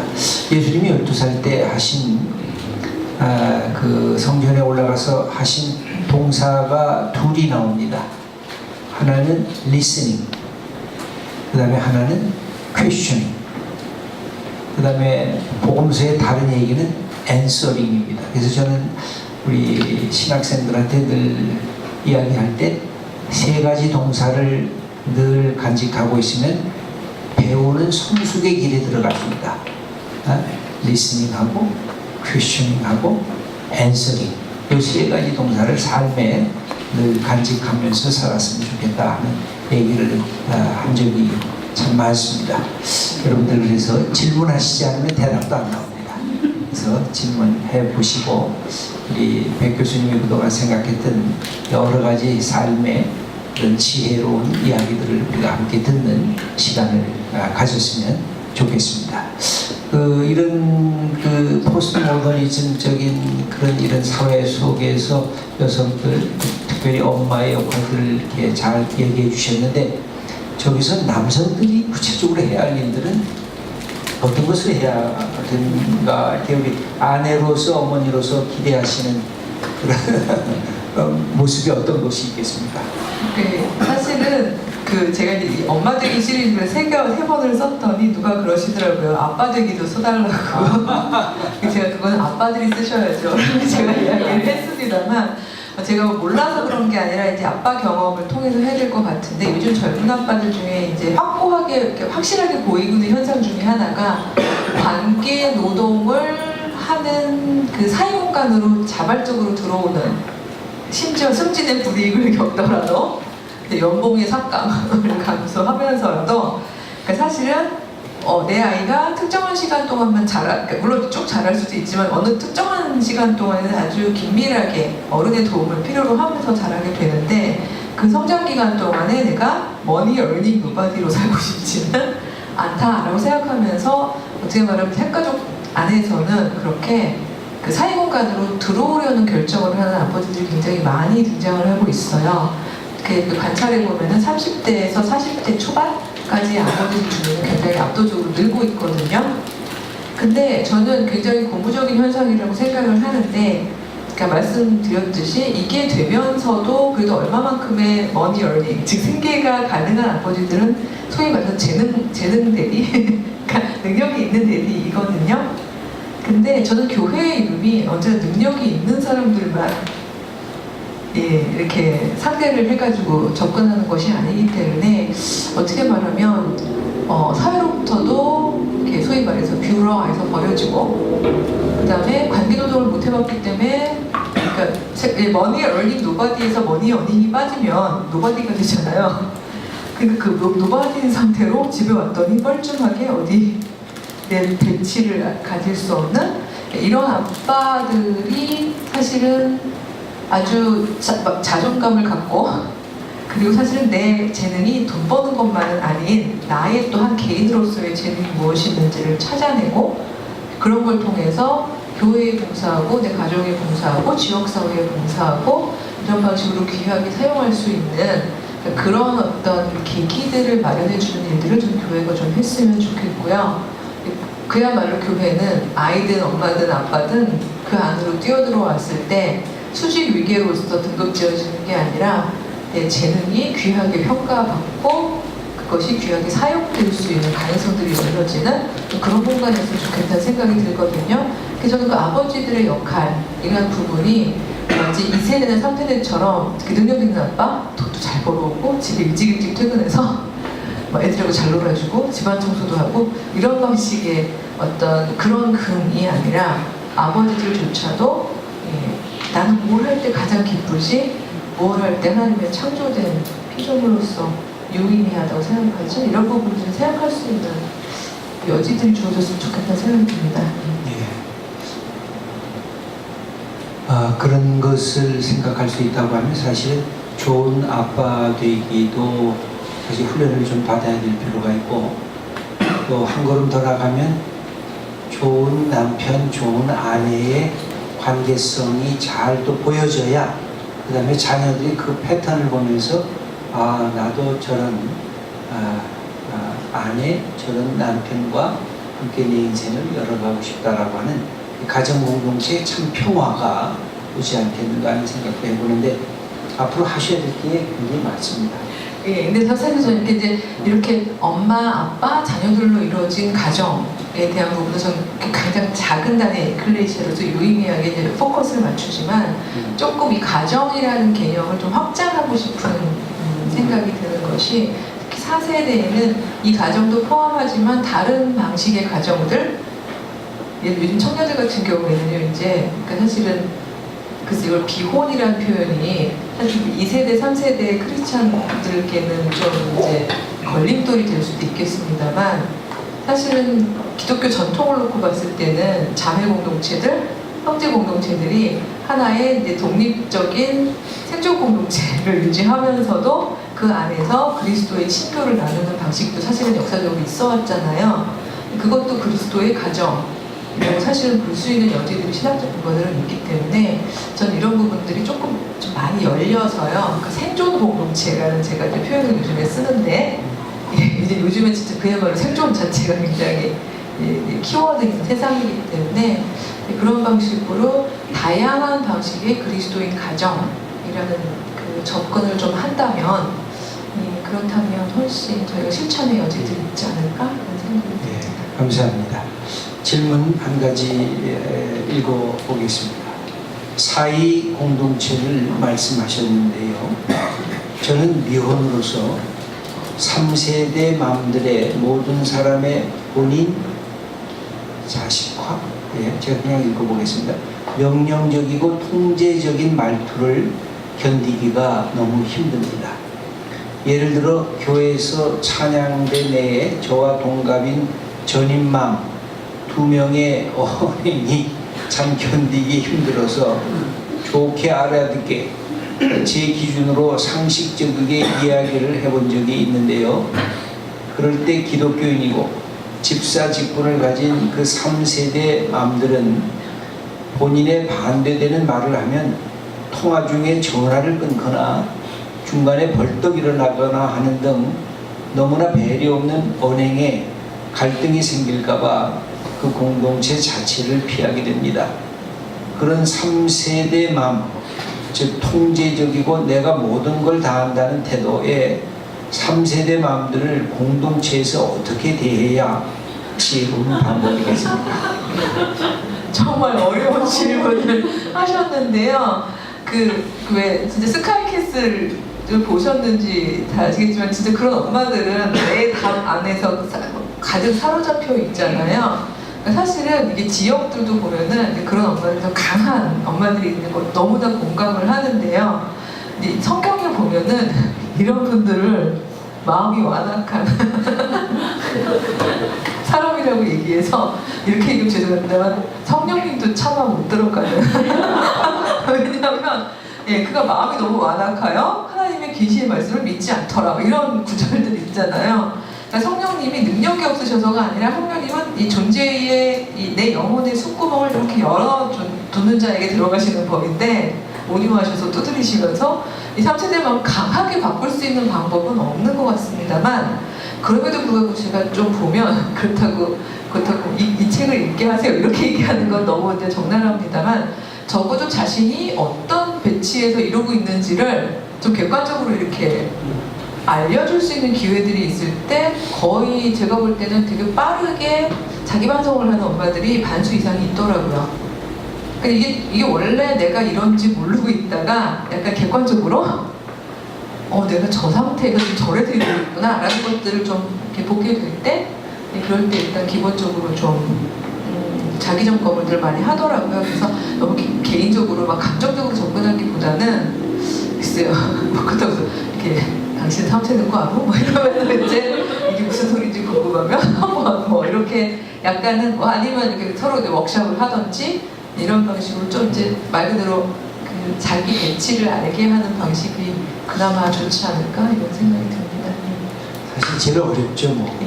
사람 관계가 제일 중요해서 사람을 통해서 충전을 받고 위로도 받는데 또 사람 때문에 가장 치명적인 상처를 받기도 하는데 이게 이제 교회 공동체 안에서 일어날 때는 너무 힘든 거죠. 이거 세상 같으면 그냥 안 만나고 끝내버리면 되는데 이거 또 얼굴 봐야 되고 또 하면 예수님의 이름으로 기도하고 사랑합니다 했는데 또 스트레스 받고 이게 사실 공동체 내에서 굉장히 어려운 점입니다. 사실 목회자가 되는 것도 그런 부분이 있거든요. 성도님들을 통해서 어마어마한 위로와 격려를 받기도 하는데 또 거꾸로 엄청난 상처를 받기도 하거든요. 그럴 때 그 성도님들 또 사랑으로 대하고 또 포용하고 해야 되는데 아마 이분은 이제 목회자의 심정으로 그렇게 나가면 언젠가 변화되는데 그게 기다리는 게 또 어렵잖아요.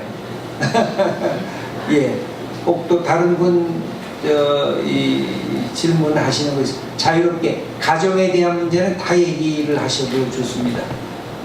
특별히 이런 가정에 대한 우리 전문가이시기 때문에 여러분이 생각하는 여기 처녀 총각도 있는 것 같은데 뭐 연애할 때는 어떻게 해야 되는가 그런 것도 질문해도 괜찮습니다.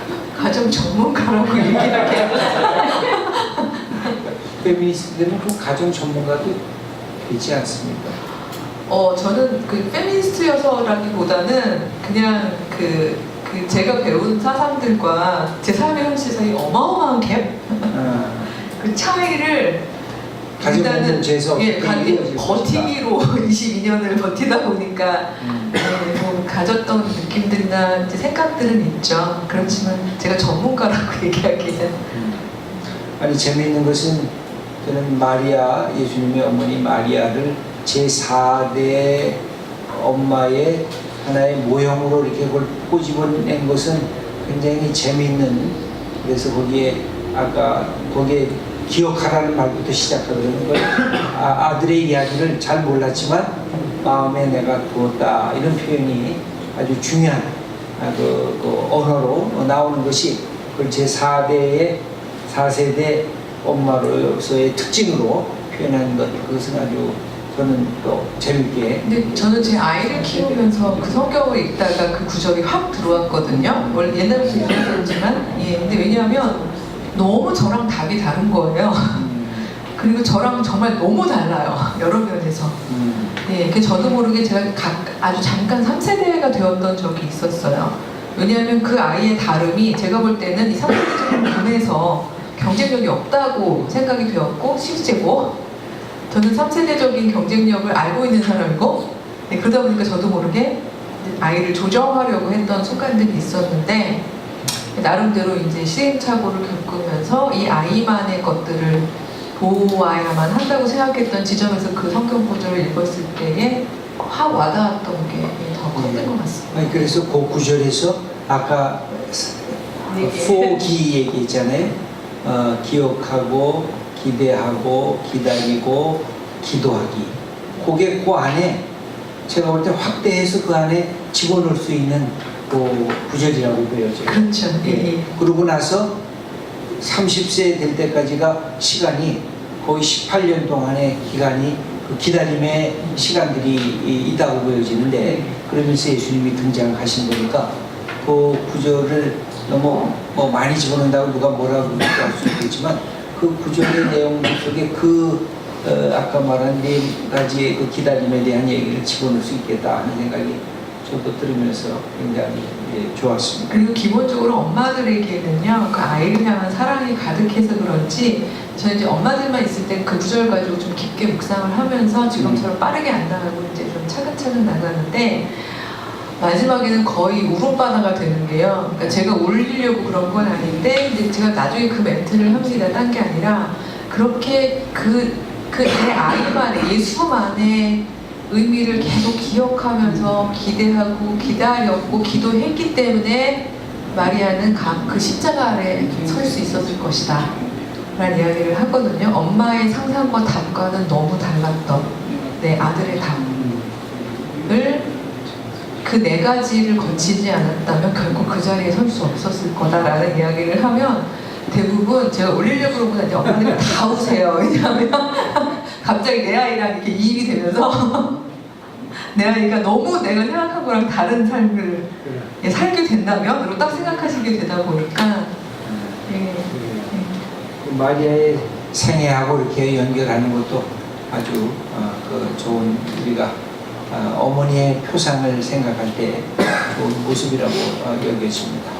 또 질문 좀 다 걷어주시죠. 예. 질문하신 분들.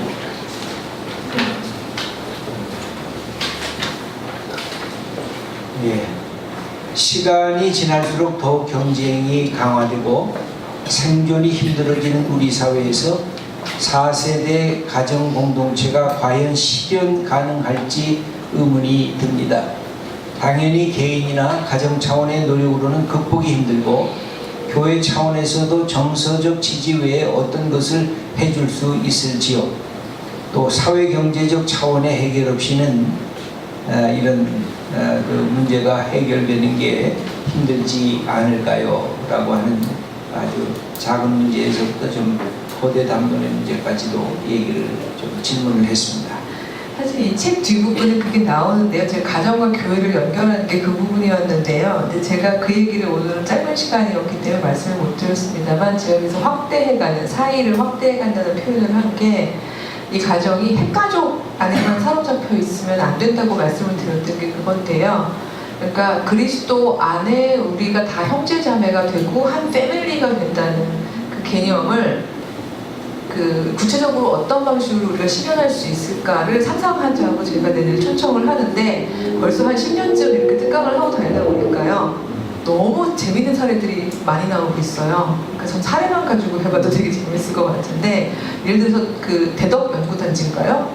거기에서 아빠들이 연구원이었고 엄마들이 비교적 그 시간이 있었던 그 전업주부였던 엄마들이 처음에 다 3세대가 됐다가 예를 들어서 이제 각 이후에 어떤 방식으로 우리가 이제 아이들도 살려내면서 색적 공동체가 될 수 있을까를 상상하다가 처음에 시작한 건 공동육아였는데 너무 재밌어요. 5가족이 월요맘, 화요맘, 수요맘, 목요맘, 금요맘을 한 다음에 한 집에다 하나를 몰아주는 거죠. 요일별로. 그리고 나흘 동안은 자기 재능들을 찾아서 이제 재능맘의 역할을 하고 이러면서 한 2년을 지내느라고 살다 보니까 5가족이 하나의 커다란 가족처럼 되었었는데 저는 근데 한 집이 그 펀드 때문에 연구비가 어떻게 되면서 실직을 하신 거예요. 근데 이게 이미 가족이라는 어떤 한 바운더리가 이렇게 만들어지고 나니까 너무 자연스럽게요. 갈등이 너무 자연스럽게 내 집에서 야 우리 일단은 50만 원씩 모으자 매달. 뭐 우리가 외식 한 몇 번 더 하면 되지? 라고 그래서 사실 200만 원이라는 돈이 넉넉한 돈은 아니지만 생존이라는 부분에 있어서 3인 가족이 이제 아기가 아직 어린 3인 가족이 사실 한 달을 살 수 있는 돈이잖아요. 너무 그거를 너무 당연스럽게 내 가족이 합의를 했고 또 그 가족도 왜냐하면 이게 물론 고맙긴 하지만 이게 완전히 이웃 그러니까 말하자면 적선받는 느낌이 아니라 가족끼리 저희 엄마들 하시는 말씀이 가족은 상황이다 이런 얘기 하셨거든요. 상황이 그렇게 됐으니까 그래서 그거를 경험했다는 얘기를 저한테 이메일로 보내주신 분이 있었는데 너무 놀라워요. 그러니까 저희가 이렇게 가족이 함께 살아가다 보니까 그 15명이 어느덧 우리가 하나의 가족이 되어 있더라고요. 이런 얘기를 하셨는데 여기 사회경제적인 해결책이라는 게 물론 국가 차원이나 뭐 지자체 차원이나 넓은 의미의 차원들이 많이 있겠습니다만 그 부분이 안 돼야 된다는 게 아니라 저희가 당장 지금 저희 자리에서 특히나 교회론적인 접근을 통해서 할 수 있는 일들이 충분히 있다는 생각이 듭니다. 예. 질문 하나 더 하겠습니다. 귀한 강연 감사합니다.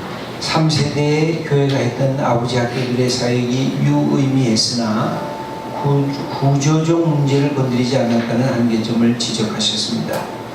그렇다면 바람직한 4세대 모델을 위해 교회가 할 수 있는 구체적인 사역이나 대안이 있다면 무엇이겠습니까?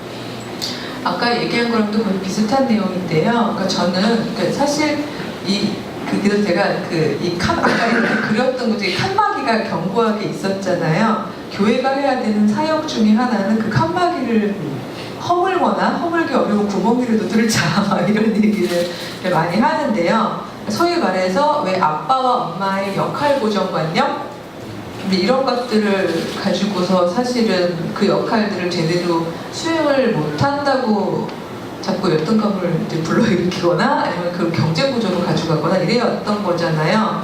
그러니까 사실은 아버지 학교나 어머니 학교도 2세대나 3세대 모델에서는 그야말로 훌륭한 아버지라는 전형화된 역할이 있고 훌륭한 어머니라는 전형화된 역할이 있고 이 상태로 사실 유지됐다는 거에 대한 제가 이제 한계점을 얘기하는 이유는 그게 나빴다는 게 아니라 이미 이 사회는 그렇게 살 수가 없는 사회라는 지점이거든요. 저는 교회를 이제 사회학적으로 중간 제도라고 합니다. 그러니까 서브 인스티튜션, 그걸 이제 그러니까 서브를 하위로 얘기하면 좀 그래서 저는 중간 제도라고 얘기를 하는데 이제 국가 같은 게 더 큰 제도죠.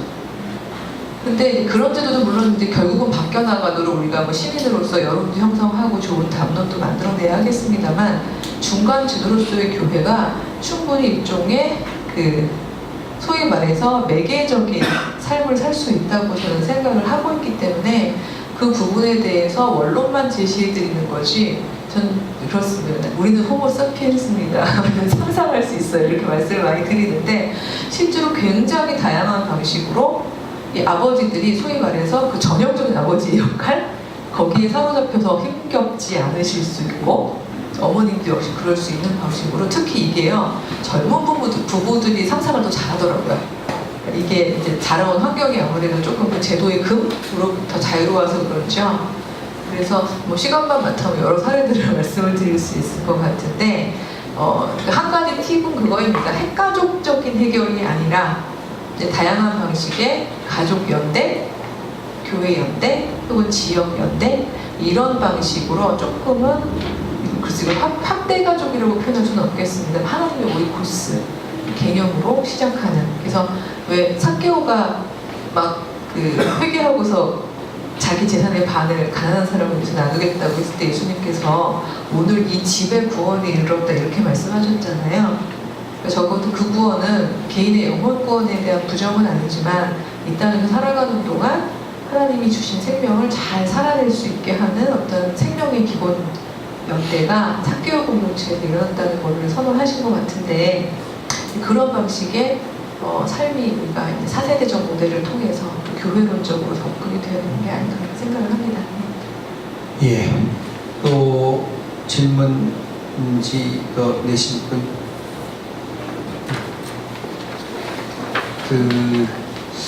저는 이제 남자로서 약간 이제 가부장적이라고도 판단하실 수도 있겠지만 그 가정의 문제를 보면서 참 중요한 사람이 엄마는 진짜 자녀를 사랑하잖아요.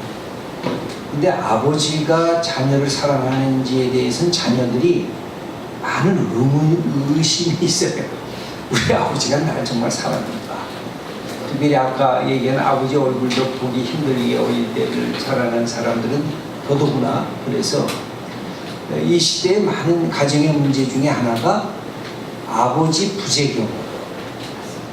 근데 이 아버지 부재 경험을 하게 되면 자녀들에게서는 거의 치명적인 것을 해서 제가 이제 교회 목회를 할 때는 성도님들에게 그런 얘기를 종종 했습니다.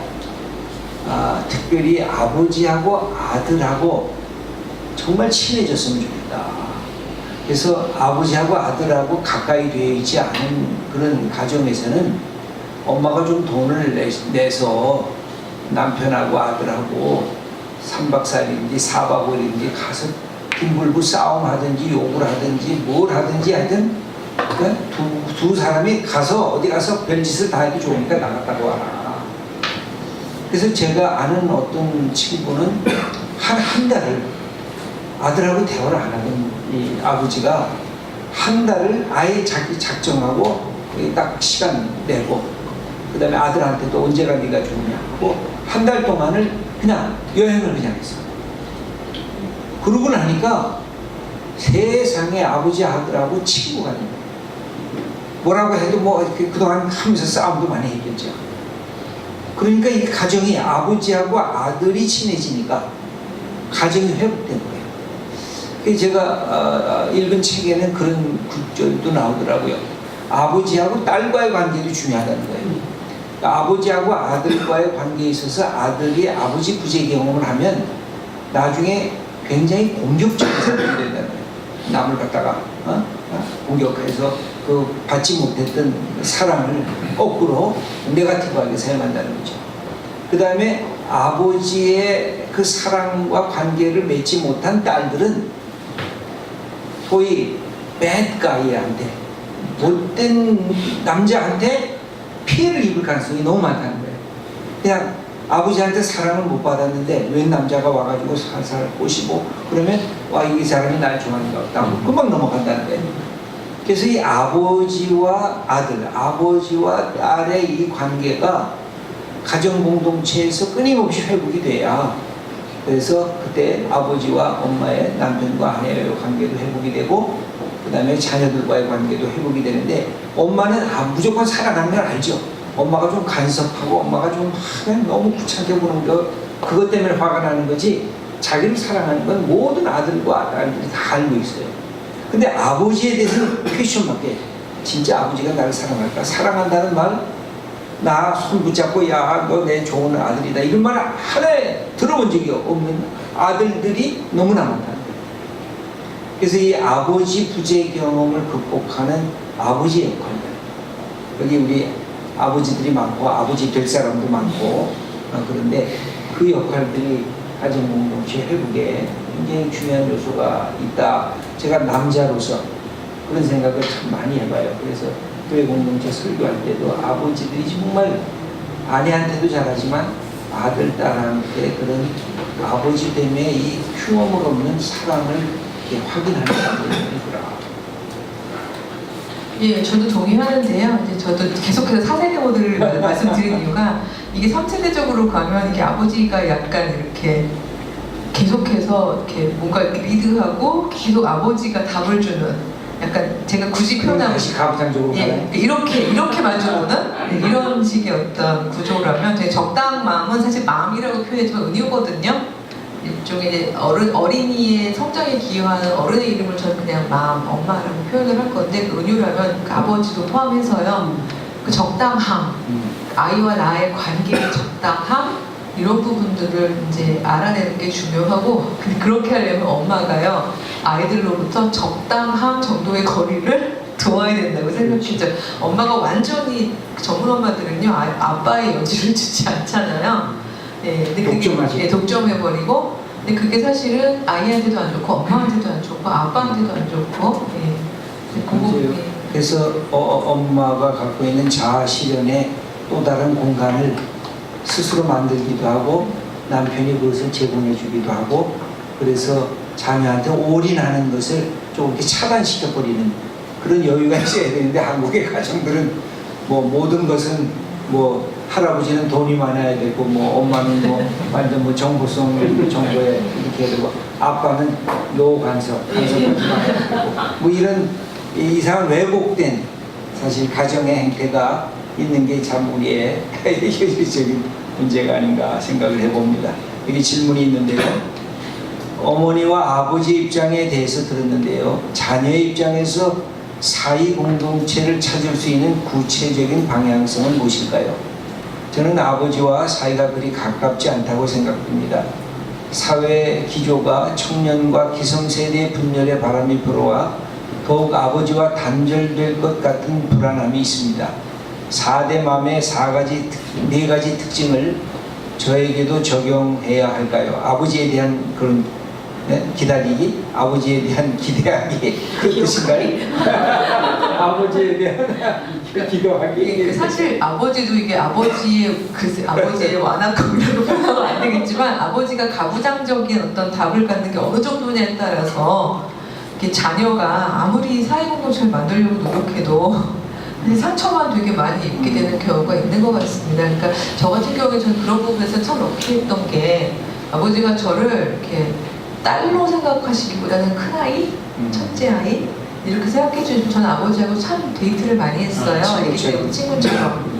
근데 이제 물론 이제 복 받은 분. 예, 그러니까 착한 딸이긴 했는데 그게 새벽 기도를 같이 다녔는데요. 끝나고 나시면 바로 집에 안 오고 동네 한 바퀴를 같이 돌면서 이야기도 하시고 뭐 이렇게 많이 했던 기억들이 나는데 그 기억하기라는 게 저는 아버지하고 딸 사이에서 그러니까 부자지간이었는지 딸이었는지 모르겠지만 어쨌든 누나라고 생각하는 게요. 아주 시시콜콜한 아버지 옛날 얘기를 정말 되게 많이 들었거든요. 근데 이제 그런 것들을 기억하고 있었던 것이 요즘 아버지 나이 드시면서 이제 좀 되게 좀 완고하신 점도 있고 좀 짠한 것도 있고 이해가 안 되는 것도 있고 이런 부분들이 있지만 그 기억이 이것을 이렇게 이해시키는 또 힘을 또 주더라고요. 그래서 저는 그게 저한테 또 굉장히 큰 힘이었고요. 또 때로는 제 의견을 너무 묵살하실 때는 그 관계의 힘 때문에 아까 단절될까봐 걱정이 된다고 얘기했지만 저는 또 가끔은 질르거든요. 말하자면 제 의미를 사회공간으로 끄집어내기 위해서. 그래서 어떨 때는 아버지도 화나셔서 한 달 정도 말을 안 하시기도 하시고 하지만 결과적으로는 다시 우리가 마주보게 되었을 때는 관계가 어느 정도 훨씬 더 이 적당함이라는 부분을 성취하면서 좀 진전이 되더라고요. 네, 그래서 저는 충분히 그러니까 다 가능하다는 아니지만 나를 낳은 이인데 진심으로 마주 본다면 그 과정들 속에서 관계의 성숙이 가능하지 않을까 이렇게 생각을 해봅니다. 예. 교회 내에도 여러 갈등이 있고 작은 교회 공동체인 가정에서도 대표적인 갈등들이 있습니다. 남녀 갈등, 세대 갈등, 같은 공간에 있으면서도 분리되고 소통을 시도조차 안 하는 경우가 많은데 교수님께서는 이 사이가 어떻게 극복될 수 있다고 생각하십니까? 교수님의 가정에서는 어떻게 적용하고 계시는지 궁금합니다. 가족끼리 무슨 얘기 활동을 하십니까? 가정에서 남편과 자식들과 이거 어떻게 구체적으로 얘기를 해달라는데. 네, 그렇죠. 그러니까 사실은 이게 저희도 사실은 어떻게 보면은 까딱하면 3세대가 될 만한 과정인 거죠. 셋 다 너무 바쁘고. 그래서 여기 뭐 책에도 제가 썼습니다만 마주볼 수 있는 시간이 없는 거예요. 그래서 저희 가정 같은 경우에 지금 단계는 옛날 얘기는 이제 그만두고라도 지금 단계는 그래서 저희 셋이서 회의를 해서 우리가 확보할 수 있는 일주일에 마주볼 수 있는 시간을 정했어요. 근데 이걸 정하는데도 뭐 이제 말하자면 뭐 애는 될 수 있으면 조금 마주보고 싶고 지금 대학교 1학년이니까요. 그래서 막 서로 맞추다 보니까 주일 예배를 같이 드리고 그 다음에 점심을 함께 먹고 그 다음에 같이 서로가 기도 제목을 나누면서 이제 뭔가 약간 한 번 정도 액티비티를 한다. 그 영화를 보든 뭐를 하든. 그래서 그 주일 정도를 같이 보낸다고 이제 셋이 합의를 본 거예요.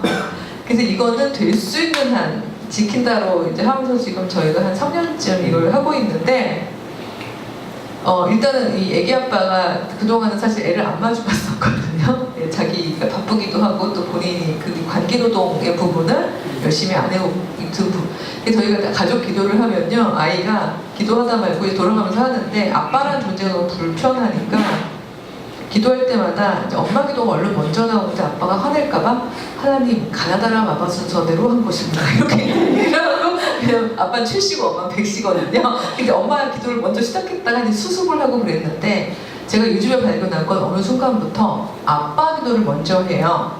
근데 이건 저는 뭐 가부장적인 얘기를 하는 게 아니라 이 아이한테 편안하게 이제 아빠라는 존재가 저는 스며들었다고 생각하는데 저는 이 스며듦이라는 단어를 굉장히 중요하게 생각하는 게요. 저는 우리 모든 존재는요.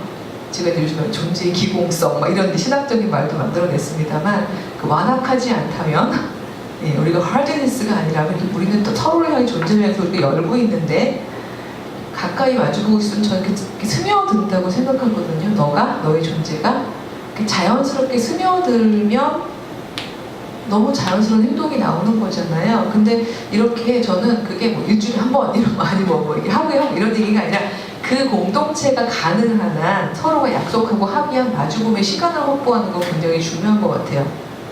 네, 그래서 그거를 될 수 있는 대로 우선순위를 두고 지키면서 진행을 하다 보니까 저희는 요즘에는 그게 되게 자연스럽게 되어지면서 그 초기의 불편함이 없어지고 있습니다. 제가 이제 주례를 할 때마다 우리 신혼부부에게 늘 하는 얘기가 주일날을 데이트하는 날로 삼라. 그래서 주일날 같이 교회에 나올 때 둘이 손 붙잡고 데이트하던 기억 다시 되살리고 교회에 나와서 딱 예배당에 들어가게 되면 그때부터는 하나님과 데이트해라. 그래서 하나님 앞에 예배드리면서 하나님과 데이트하고 딱 끝나고 나오면 둘이 다시 손 붙잡고 데이트해라. 그리고 뭐 맛있는 것도 먹고 지금 얘기하기로 극장도 한번 영화도 해보고 또 뭐 어디 좀 이 좋은 날은 좀散歩도 해보고 그래서 주일날을 이게 즐거운 날로 만들라. 주일날 이거 꼭 지금 교회 가야 되는데 이게 아니라 주일날이 정말 하나님하고도 데이트하고 그동안 내가 바빠서 생활, 직장 생활하는 거 그거 내가 아내하고 남편하고 데이트하는 좋은 시간이다. 그 시간. 그래서 제가 있었던 소망교회에는 주일날 이렇게 모든 가족들을 소집하는 그것도 그 가장이 있으셔요. 그래가지고 이때는 아버지 만나고 이때는 어머니 만나는 날이다. 이때는 다 우리가 함께 식사하는 날이다. 그러면 그때는 이제 아버지가 돈 좀 내겠죠. 그래서 너희들은 공짜로 와서 먹자라고 해서 그래서 저는 그런 만남 자체가 그것이 뭐 1세대 아버지라도 1세대 어머니라도 그 자체가 4세대까지 그냥 같이 묶어내는 하나의 사랑 공동체, 신뢰 공동체로 바뀌어질 수 있지 않겠는가. 그래서 나는 주일날을 굉장히 활용했으면 좋겠어요. 주일날을 그냥 억지로 예배드리는 날이 아니라 데이트하는 날로. 그래서 함께 기뻐하고 감사하는 날로. 그때는 이제 우리 백 교수님께서 주일날을 또 그렇게 보내신다니까 굉장히 좋은 날이죠. 그래서 그런 것을 우리 교회 현장에서도 자꾸만 이렇게 회복했으면 좋지 않겠는가. 그 다음에 한 가지 질문을 하고 혹 더 하실 수 있으면 한 분만 더 제가 받도록 하겠습니다. 지금 시대는 개인의 선택에 대한 우선권을 주곤합니다. 가정의 형성에서 교수님이 지금의 남편분을 배우자로 선택하신 결정적인 이유가 있습니까? 무엇입니까? 단순한 감정, 성적 지향성을 넘어선 무엇인가 있었다면 어떤 부분이었는지 이 개인 청문회인 것 같은데 이거 저 커밍아웃 해야 되는 상황인 거죠? 아니 이거 되게 저는 좀 일반적이지 않았는데요. 그러니까 제가 크이자 자녀인데다가 큰딸인데다가 이렇게 늘 왜 약자를 도와라 좀 이런 거를 너무 이렇게 많이 훈련받은 상태고 전공이 기독교 사회윤리고요. 그러니까 여러 가지 면에서 제가 이제 조금 한 공동체에서 처지거나 힘든 사람을 좀 잘 못 보는 성향이 있었는데 되게 이게 이렇게 말이 좀 이렇게 막 공개적으로 얘기하기 민망한데, 그러니까 제가 결혼하던 당시에 좀 말이 이상하지만 제가 하나님께 그랬어요. 이 여자가 이 상황에서 자기 일을 하면서 결혼 생활을 하는 건 좀 힘든 것 같으니까 저는 혼자 살겠습니다. 예, 그냥 하나님 안에서 그 거룩함을 유지할 수 있도록 도와주시고, 사실 그렇게 기도하고 있던 때였기 때문에 별로 이렇게 남자가 좋지는 말이 이상하지 않았었어요. 그랬는데 저희 남편은 어떻게 보면 남자로 다가왔다기보다 너무 감동한 남자까지는 아니지만 너무 가여운 존재로 정말 불쌍히 여기셔가지고 예수님의 마음을 이게 되게 그러니까 말하자면 전 그래 에로스가 아니라 아가페였다는 걸 이제 남편한테 얘기를 하는데요. 제가 웃으면서 아가페로도 결혼이 되네? 제가 막 웃으면서 그랬거든요. 네, 그래서 어떻게 보면 그랬기 때문에 남편의 그동안의 기이한 행동들을 이렇게 어떻게 말하면 그냥 기억함이라는 부분으로 받아들일 수 있었던 것 같아요. 이게 만약에 그 남편 복 받아. 그러니까 이게 만약에 제가 이렇게 어떤 로맨틱하고 에로틱한 어떤 기대치 속에서 남편을 선택했었으면 되게 힘들었을 사람인데, 예, 또 하나님께서 그렇게 짝지어 주셔서 그 사람은 살고 저도 또 그 과정 중에서 많은 묵상을 할 수밖에 없는 기도를 또 되게 많이 할 수밖에 없는 상황이었기 때문에 또 제가 신학적으로 성숙할 수 있는 부분들이 있었다고 생각합니다. 그래, 지금도 잘 살고 계신 거죠? 그럼요. 훨씬 좋죠, 옛날보다. 그러니까 예, 좀 싸우기도 많이 싸웠죠. 저도 기억이 나는데 저희 집사람이 저를 불쌍히 여겨가지고 저를 만났을 때 점수를 주더라고요. 이 점수가 도대체 몇 점이냐? 내가 그랬어요. 그랬더니 59점을 줬어요. 낙제 점수 아니고 59점. 근데 왜 결혼했냐? 내가 물어봤어요. 59점짜리 받고 하고 이렇게 해야 되는데. 근데 제 아내가 지금은 59점인데 가능성을 보고 불쌍히 여기다는 거지. 그럼 결혼을 했다. 그래서 요새 제가 몇 점짜리냐고 아직 못 물어보고 있어요. 지금까지 잘 살고 있습니다. 사람이 다 연약한 부분이 있고 또 강한 부분이 있습니다.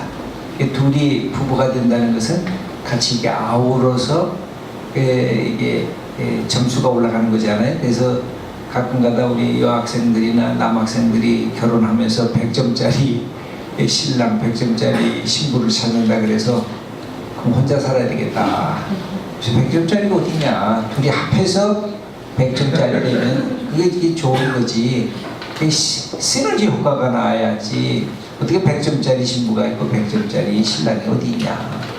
그래서 함께 삶을 향해서 이렇게 노력하면서 가는 거다. 그러다 보면 합해서 100점 되면 둘이 같이 100점 되는 거니까 그런 얘기를 하곤 합니다. 저는 비슷한 얘기를 이제 100점, 100점, 200점으로 놓고 얘기했을 때 가끔 그래요.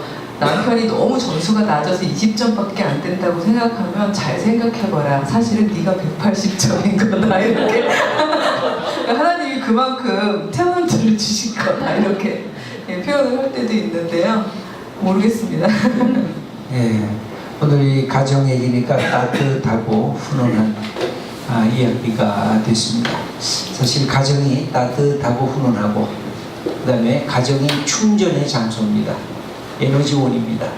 가정에서 이게 에너지원을 못 받으면 남자들은 가서 와과 소리 지르고 여자들은 가슴이 막혀서 한 맺혀지고 이게 한국 사회가 갖고 있었던 그동안의 가정의 병들인데 여러분들 가정은 정말 그리스도의 사랑 가운데서 주시는 하나님의 에너지원인 것을 늘 기억할 수 있다면 저는 그래서 젊은 청년들에게 반드시 결혼해라. 너무 혼자 살지 말라. 좋은 사람 있으면 마음 열어놓고 그러나 같이 길을 가면서 인생을 함께 가는 거다. 이제 그런 얘기를 종종 하곤 합니다. 가정이 회복이 되는 것, 교회가 회복이 되는 것이고 또 이 땅에 하나님의 나라가 이루어지는 것이라고 할 수 있겠습니다.